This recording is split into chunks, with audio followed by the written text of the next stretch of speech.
नमस्कार, मैं हूं मनोज वर्मा और आप देख रहे हैं अटेंशन। मध्य प्रदेश में इस साल होने वाले विधानसभा चुनाव में युवा मतदाता बड़ी संख्या में हिस्सा लेंगे।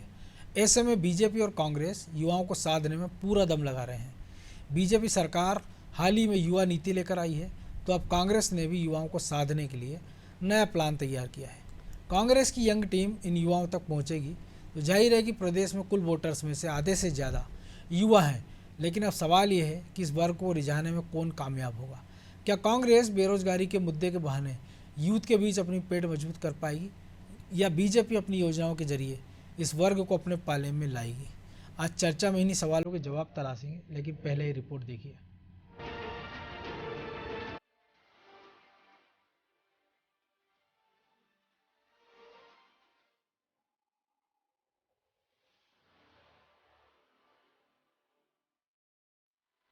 कांग्रेस की नई रणनीति युवा वोटर्स को लुभाएगी। बीजेपी भी दे रही युवाओं पर ध्यान। 2023 में युवाओं पर मचेगा घमासान। बुजुर्गों के बाद राजनीतिक दलों ने अब युवा वोटर्स पर फोकस करना शुरू कर दिया है, खासकर उन मतदाताओं पर जो पहली बार विधानसभा चुनाव में वोट करेंगे। लिहाजा कांग्रेस ने इस वर्ग को साधने की तैयारी भी कर ली है। मतदान केंद्रों पर युवाओं की टीम बनाई जाएगी। कॉलेज, स्कूल में नए वोटर से संपर्क करने की जिम्मेदारी भारतीय राष्ट्रीय छात्र संगठन को दी गई है। जाहिर है कि कांग्रेस बेरोजगारी जैसे मुद्दे को उठाकर युवाओं को रिझाने की कोशिश करेगी, ताकि आने वाले विधानसभा चुनाव में इस वर्ग का वोट उसे मिल सके। हालांकि युवाओं को लेकर कांग्रेस का क्या कहना है, अब वो भी सुन लीजिए। हमारा जो नया मतदाता है, जिसने भारतीय जनता पार्टी की पूरी 19 वर्ष की सरकार देखी है, उसको भ्रमित करने की भाजपा कितनी भी कोशिश कर ले, लेकिन वो बढ़ती हुई महंगाई को समझता है, वो हर आपके हथकंडे को समझता है। यूथ पर फोकस सिर्फ कांग्रेस का ही नहीं है, बीजेपी का भी मेन फोकस युवा वोटर्स पर है, क्योंकि बीजेपी भी ये समझ रही है कि इन्हें अगर साथ लिया गया तो 2023 की जीत पक्की हो जाएगी। लिहाजा बीजेपी सरकार पहले ही युवाओं के लिए मुख्यमंत्री युवा कौशल कमाई योजना लेकर आ चुकी है। इतना ही नहीं, आने वाले दिनों में युवाओं के लिए बीजेपी और भी कई बड़े ऐलान कर सकती है, लेकिन बीजेपी कांग्रेस के प्लान पर तंज कस रही है। देखिए, कांग्रेस के तो सारे युवा त्राही त्राही कर रहे हैं कमलनाथ जी और दिग्विजय सिंह के नाम पे। जीतू पटवारी, अरुण यादव, सचिन यादव, हनी बघेल, कमलेश्वर पटेल सब त्राही त्राही कर रहे हैं कि कब ये बुजुर्ग नेता तो घर बैठे, कब राजनीतिक संन्यास ले और कब उनको बागडोर मिले। कुल मिलाकर एमपी के चुनाव में युवा वोटर्स एक अहम भूमिका में होंगे, क्योंकि मध्य प्रदेश में करीब 15 लाख वोटर्स ऐसे हैं जो 18 से 19 साल की उम्र के हैं। ये वो मतदाता हैं जो विधानसभा चुनाव में पहली बार मतदान करने वाले हैं। इसके अलावा 18 से 39 साल के युवा मतदाताओं की संख्या 2 करोड़ 43 लाख है। इनकी संख्या कुल मतदाताओं की संख्या का करीब 52% है। इसलिए कांग्रेस और बीजेपी की प्लानिंग इन्हीं युवा वोटर्स को साधने की है, जिससे उनकी जीत की राह आसान हो सके। ब्यूरो रिपोर्ट, अनादि टीवी।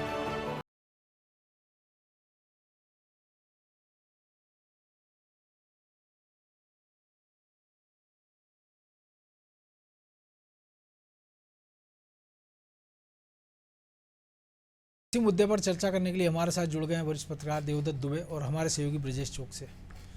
तो स्वागत है दुबे जी। जी नमस्कार। तो युवा वोटर, युवा देश माना जा रहा है हिंदुस्तान, 140 करोड़ की आबादी में युवा केवल तब याद आते हैं जब उनका वोट चाहिए होता है, लेकिन जब उनके लिए नीति बनती है तब लोग लुभावन वादे बहुत सुनते हैं कि युवाओं के लिए ये किया जाएगा, वो किया जाएगा। और एक बार फिर से युवा वोटर पर नज़र है, क्योंकि इस चुनाव में 15 लाख नए वोटर जुड़े हैं जो 18 से 21 साल के बीच हैं और जो पहली बार वोट करेंगे। तो जाहिर सी बात है, हर दोनों दल चाहेंगे, या जो भी, कि अगर आम आदमी पार्टी आती है या तमाम दूसरे दल जो आएंगे, कि वोटर ये वोट हमको मिले।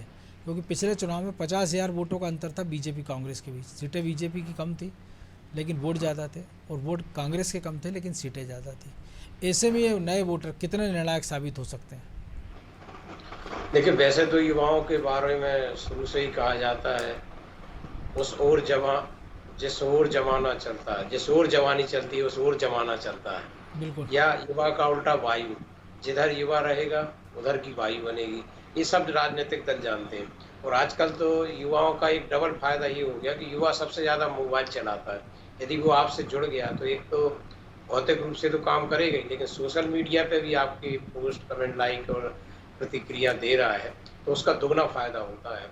और युवा ही बूथ पे जाता है, युवा ही सब कुछ करता है, युवा से ही वायु बनेगी, युवा से ही जिधर जाएगा उधर जमाना चलेगा। ये बात सब दलों को समझ में आ गई है। तो लेकिन वायु भी बस दो तरह की होती है ना, एक जो है माहौल को ख़राब कर देती है और एक मौसम को खुशनुमा कर देती है। तो जो साथ में रखने की, जोड़ने की बात है, वो इसीलिए कि हमारा अच्छा करे और दूसरे की बर्बाद करे, वही है जो तबाही कर देती है।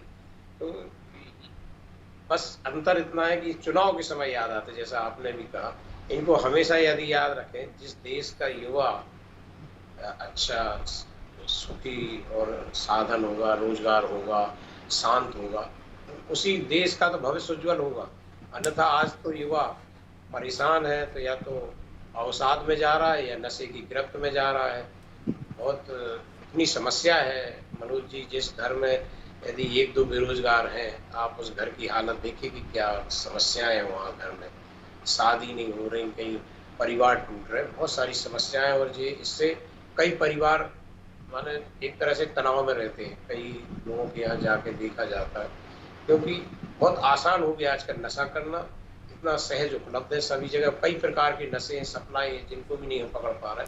तो लेकिन युवा तो एकमात्र बहुत नशा ही आपको लग रहा है क्या? क्योंकि अगर वो नशे की ओर तो तब जाएगा जब उसको अच्छी शिक्षा नहीं मिल रही होगी, जब उसको रोजगार नहीं मिल रहा होगा, या सरकार ने उसके लिए कोई अच्छी स्कीम नहीं बनाई होगी। क्योंकि हमने देखते हैं कि एक मंत्री कह देता है कि पकोड़े बनाना भी रोजगार है, एक कह देता है कि हम इनको भैंस चराना सिखा रहे हैं, बैंड बजाना सिखा रहे हैं। बहुत सारे कारण हैं, सब जानते हैं कि किस तरह से बेरोजगारी है। आज चपरासी के पद के लिए भी बी और स्नातक बच्चे अप्लाई करते हैं। जितने कॉलेज खुले हैं प्राइवेट, सभी फैक्ट्रियां बन के रह गई हैं जहाँ युवा बेरोजगार पैदा हो रहे हैं। और ऐसी अधकचरा शिक्षा नीति है कि जिसमें वो ये भी नहीं कर पा रहे कि कोई स्किल डेवलपमेंट हो जिससे वो रोजगार की तरफ हो सके। तो राजनीतिक दलों को अब समझ में आ गया है, उनको जोड़ने के लिए एक दिखाएंगे कि आप देख रहे हो 18 साल से कि भाजपा की सरकार है, आप बेरोजगार। दूसरा एक दूसरा रूप दिखाते कि 2003 के पहले प्रदेश में क्या समस्याएं थी, बिजली, सड़क, पानी की। तो ये जो युवा मन क्या होता कच्चा होता है, जिस ओर ढाल दिया जाए, ये बहुत लंबे समय तक काम करता है। एक वो हो जाता है, मानसिकता बन जाती है कि हम तो इस पार्टी के हैं। तो उनको जोड़ने से बहुत फायदा होता है। और युवा तो आजकल अपनी मनमानी घर में भी चला लेता है और घर के सदस्यों भी कह देता है कि इस पार्टी को वोट देना, इसमें मेरा भविष्य उज्ज्वल है। घर वाले भी ये समझते हैं कि जिसमें बच्चे का भविष्य उज्ज्वल है उसी पार्टी की तरफ जाते हैं। तो युवाओं को जो दल आकर्षित कर लेगा, बहुत आसान उसके लिए सत्ता का रास्ता हो जाएगा। नहीं तो युवा तो जिस जोश में रहेगा, उसको होश नहीं रहेगा कि क्या सही क्या गलत। जो उसको समझ में आएगा फिर वो करेगा। इसीलिए अपना अपना सही बताने के लिए, उनके लिए योजनाएं बनाने के लिए, अभी देखो युवा नीति कितने दिनों बाद मध्य प्रदेश में आई, कब से उसके लिए आश्वासन मिल रहे थे। और इन्होंने क्या वो बाल कांग्रेस बनाई थी। तो ये जो है ये यही है केवल युवाओं को यदि जोड़ लो तो बहुत कुछ आसान सत्ता की रास्ता हो जाएगा। और युवा ऐसे नहीं जुड़ेगा, युवा के लिए कुछ ठोस प्रोग्राम बनाने पड़ेंगे। बिल्कुल, तो ब्रिजेश जी ठोस प्रोग्राम बनाने होंगे, लेकिन सबसे बड़ा सवाल यही है कि वो बनाएगा क्यों, कौन बनाएगा? क्योंकि आपने जुबानी जमा खर्च के दिया कि हम आपको बेरोजगारी भत्ता देंगे, लेकिन वो ये नहीं बताते हैं कि भैया अगर हमारी सरकार बनी तो हम इस सेक्टर में इतनी फैक्ट्रियाँ लगाएंगे, इतने उद्योग धंधे लाएंगे, और उसका हम कमिटमेंट दे रहे हैं। जैसे बाकी चीज़ों की गारंटी दी जा रही है कि हम आपको 500 में सिलेंडर दे देंगे, 200 रुपये में 200 यूनिट बिजली फ्री दे देंगे, आपको ओल्ड पेंशन दे देंगे, हम आपके खाते में लाडली बहना में अगर 1000 मिल रहे हैं तो नारी सम्मान में हम 1500 दे देंगे। फिर आ जाता है कि हम 3000 तक दे देते हैं। हम गारंटी दे रहे हैं, वारंटी दे रहे हैं, लेकिन युवाओं के लिए कोई गारंटी राजनीतिक दल क्यों नहीं दे रहे कि भैया ठीक है हम इतने समय में इतने युवाओं को रोज़गार देंगे, ये उसका क्राइटेरिया होगा, इतने समय में इतनी फैक्ट्री लग जाएगी। क्योंकि हम देखते हैं जब सरकार 1-2 साल बाद हो जाते हैं या 1-2 साल बचने लगते हैं तो फिर होता है कि ग्लोबल इन्वेस्टर मीट बना रहे हैं, तमाम सारी समिट होती है, वो फिर उसमें भी एक लुभावन वादा होता है कि हमको इतने के प्रपोजल मिले हैं कि अब वो कब धरातल पे उतरेंगे, कब वो बनेंगे, कब युवाओं को नौकरी मिलेगी, इसकी कोई गारंटी नहीं है। मुझे लगता है कि दोनों राजनीतिक दल और अन्य दल युवाओं पे फोकस इसलिए ज़्यादा नहीं कर पाते मनोज जी कि उनको आप बहला नहीं सकते हो, आप उनको भ्रमित नहीं कर सकते हो, क्योंकि युवा सोशल मीडिया पे है, युवा जागरूक है, पढ़ा लिखा है, वो देश दुनिया में देख रहा है और राज्य की योजनाओं को बारीकी से समझता है, अच्छा बुरा समझता है। तो आप उसको बाकी की तरह नहीं है कि यदि आपने आदिवासियों के लिए योजना ले आए हैं, दलितों के लिए योजना ले आए हैं, ग्रामीण क्षेत्रों के लिए, महिलाओं के लिए योजना ले आए हैं, तो वो आपसे प्रभावित हो जाए। युवा के लिए आपको ठोस योजना लाना पड़ेगी, वो आपकी ताकत भी है और कमजोरी भी है। शायद राजनीतिक दल समझते हैं कि वो युवा यदि एक बार उन्होंने कोई वादा किया है वो पूरा नहीं किया तो ये युवा दोबारा उसके झांसे में नहीं आएंगे। नहीं तो 52% आबादी है और एक पार्टी टारगेट लेके चलती है 51% का। यदि वो युवाओं को ही साध ले तो मुझे लगता है कि मध्य प्रदेश में वो सत्ता में बरकरार रह सकती है। विपक्ष की हम बात करें, वो भी कोशिश करती है युवाओं को, लेकिन जो आपने कहा कि बेरोजगारी भत्ता, इससे नहीं। युवाओं को काम चाहिए, वो आपकी ताकत भी है, कमजोरी भी है। यदि आप उसको समझा सके, सही तरीके से उसके दिमाग में बिठा सके कि आप बेहतर काम करते हैं, तो निश्चित तौर पर वो आपके साथ खड़ा है। लेकिन आप नहीं समझा पाए तो वो आपकी कमजोरी है, आपको वो सड़क पर भी ला सकता है और सत्ता तक भी पहुंचा सकता है। उसी तरह जिस तरह से देश युवा है, वो देश की ताकत भी है, और यदि उसको सही जगह पे उसकी ताकत का इस्तेमाल नहीं किया तो वो आपकी कमजोरी भी है। तो वो आपके लिए दोनों तरफ से दुधारी तलवार होगा युवा। आज की तारीख में देश सबसे ज़्यादा युवा है।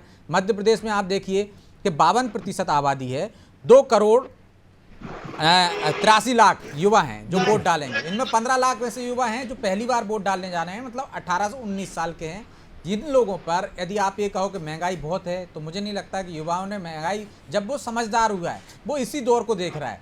उसे मालूम है कि 100 रुपये में ही पेट्रोल मिल रहा है, उसे मालूम है कि 90 रुपये में ही डीजल मिल रहा है, क्योंकि जब से वो समझदार हुआ है तब से उसने यही दौर देखा है। तो आप उसको 1.25 रुपया, 18 रुपया, 20 रुपये में पेट्रोल मिलता था, ये बताकर आप उसको ये नहीं कर सकते। वो देखना चाहता है कि उसको विकास कितना हो रहा है। वो आज देश देखता है, फिर दुनिया को देखता है। वो देख रहा है कि किस तरह से हमारा देश विकास कर रहा है, वो इस पर भी वोट देता है। वो ये देख रहा है कि रोजगार कैसे मिल रहे हैं आपको। वो ये सरकारी नौकरी के पीछे नहीं पड़ा हुआ है। हमने देखा है कि आज का युवा सरकारी नौकरी छोड़कर चला जाता है, वो रिस्क लेता है। उससे कौशल विकास चाहिए मनोज जी, काम चाहिए। वो रिस्क लेता है, वो कम समय में बेहतर काम करना चाहता है, मेहनत करना चाहता है, ज़्यादा कमाना चाहता है।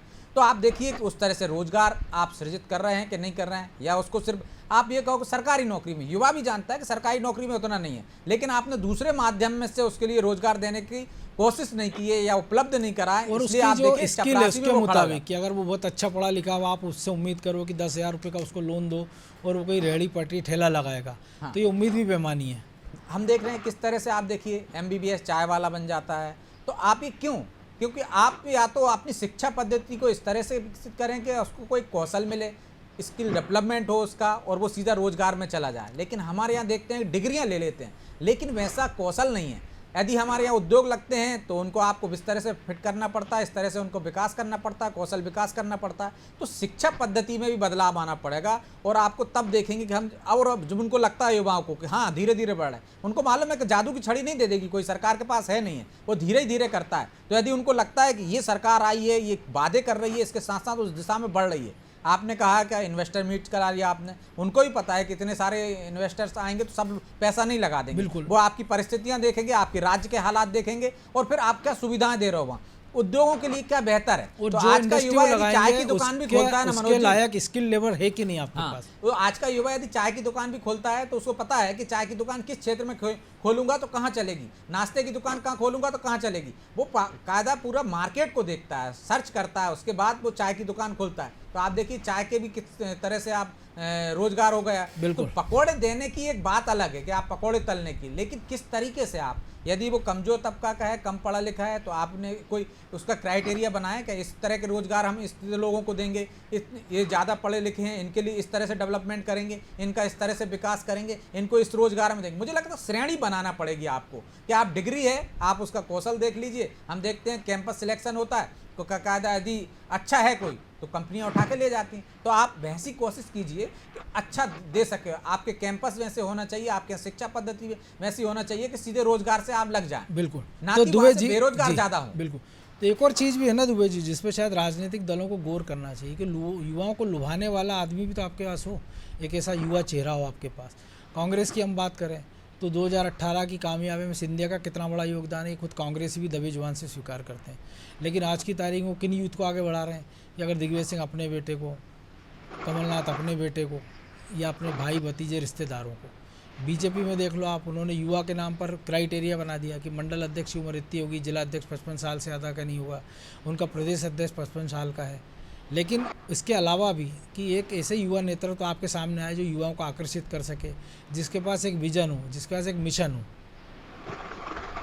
देखिए मनोज जी, युवाओं की नर्सरी तो तभी से बंद हो गई जब से विश्वविद्यालय, छात्र संघ चुनाव जो बंद हुए, छात्र संघ के चुनाव बंद हो गए, क्योंकि वहीं से आज जितने बड़े नेता है प्रदेश में सभी छात्र संघ की राजनीति से निकले हुए नेता है। तो दलों ने तो नर्सरी बंद कर दी, इसीलिए कि फिर उनको जिंदाबाद मुर्दाबाद करने वाले लड़के कहाँ मिलते, स्वयं नेतृत्व करते।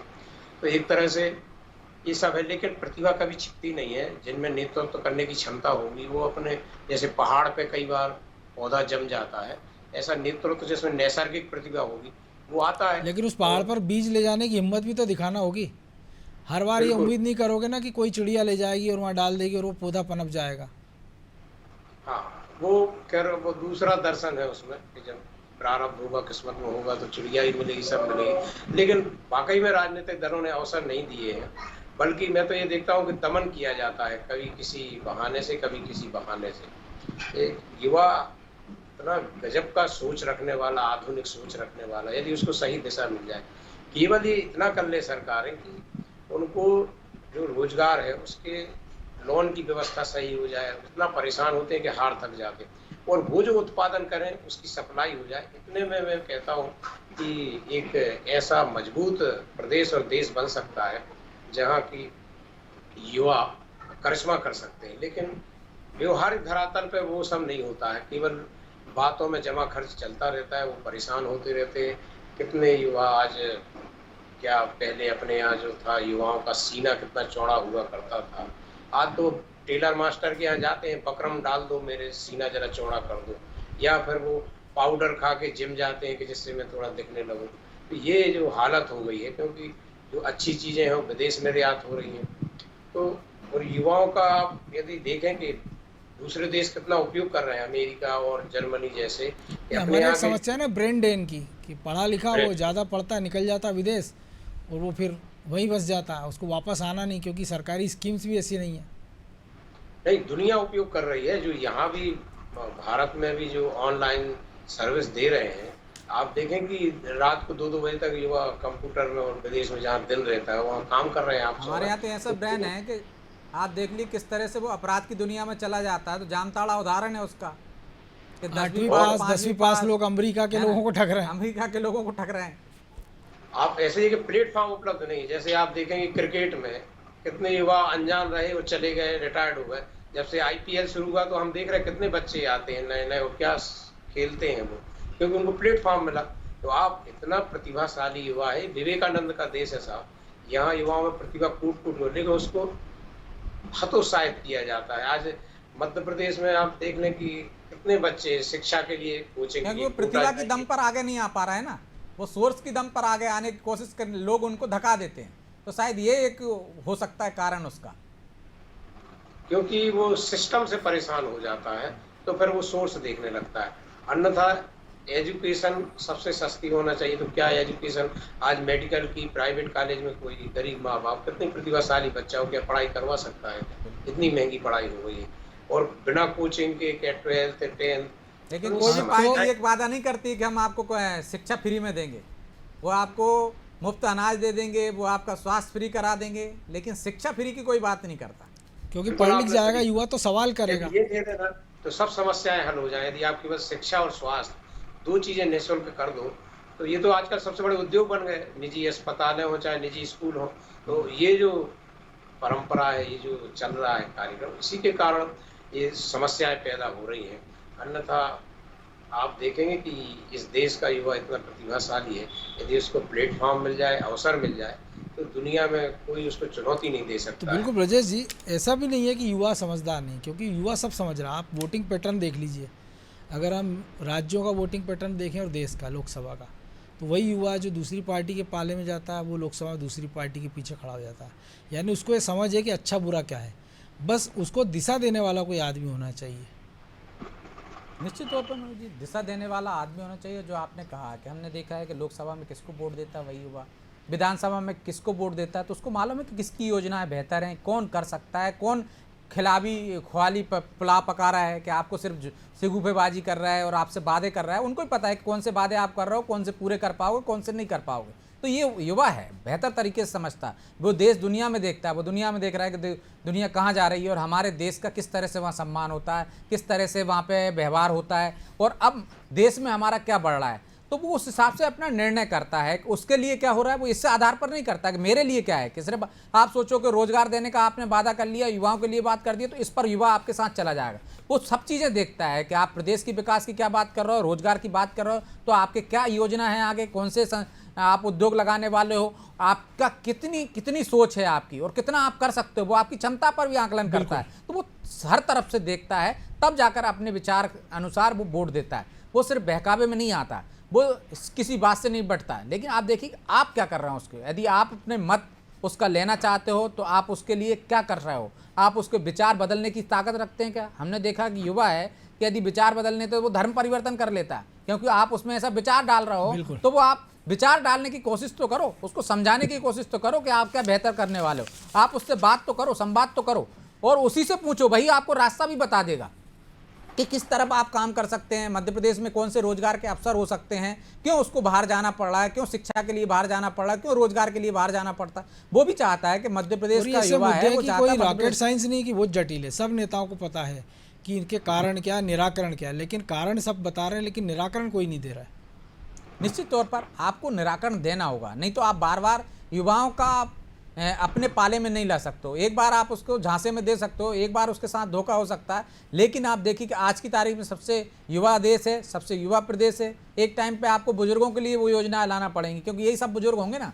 तो आपको आज युवाओं को यदि बेहतर तरीके से भविष्य दे देंगे तो आपको उस समय सोचना नहीं पड़ेगा, वो अपना भविष्य खुद संवार कर रख सकता है, वो अपना भविष्य के आधार पर अपनी रणनीति बना सकता है। यदि आज आपने युवाओं को बेहतर नहीं भविष्य दिया तो निश्चित तौर पर आपको आगे उसका नुकसान उठाना पड़ेगा। तो आपको रोजगार कैसे देंगे, आप संसाधन क्या लाएंगे, उसका पूरा रोड मैप युवाओं को सामने रखना होगा। आपने युवा आयोग बना दिया, आपने युवाओं के लिए घोषणा कर दी, आपने कहा मोबाइल दे देंगे, आपने कहा कि स्कूटी दे देंगे, इससे मुझे नहीं लगता है कि वो प्रभावित होता होगा। वो सिर्फ रोजगार चाहता है, काम चाहता है कि आगे का भविष्य। और अगर वो प्रभावित हो भी जाएगा वोट दे देगा, लेकिन वो ना अच्छे देश के निर्माण में सहायक सिद्ध होगा, ना अच्छे प्रदेश के, ना अच्छी समाज के। और हाल समय की कमी, इसलिए चर्चा को विराम देना होगा। बहुत धन्यवाद दुबे जी। तो निश्चित तौर पर युवाओं के बहुत सारे मुद्दे हैं, केवल आप उनको वोट बैंक में समझिए, आप उनकी समस्याओं को समझिए, उनकी जो ज़रूरत है उसको पूरा कीजिए। ऐसा नहीं कि हमारे देश में प्रतिभाओं की कमी है। हम अगर अंतरिक्ष की बात करें, IT के सेक्टर की बात करें, या ऐसा देश दुनिया का कोई ना कोना बचा है, ना कोई ऐसा क्षेत्र बचा है जहाँ भारतीय युवाओं की पहुँच नहीं है। तो केवल अब राजनेताओं को भी चाहिए, उनको केवल एक वोट बैंक ना समझे, उसको एक मेन पावर, उसको एक ब्रेन पावर समझे और उसका सदुपयोग करें, तो शायद इस देश और समाज की दशा दिशा बिल्कुल बदल जाएगी। अटेंशन में आज इतना ही, मुझे दीजिए इजाज़त और आप देखते रहिए अनादि TV। नमस्कार।